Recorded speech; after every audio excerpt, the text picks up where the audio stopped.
again, he's a star.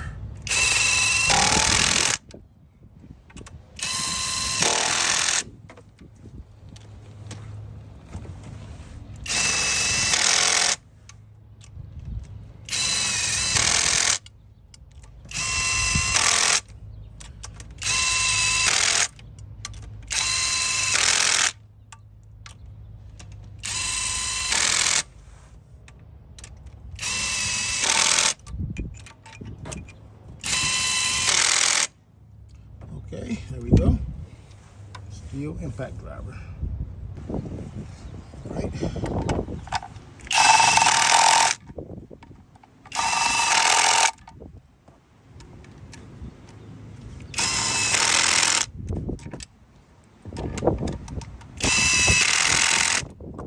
Now it's time to torque it.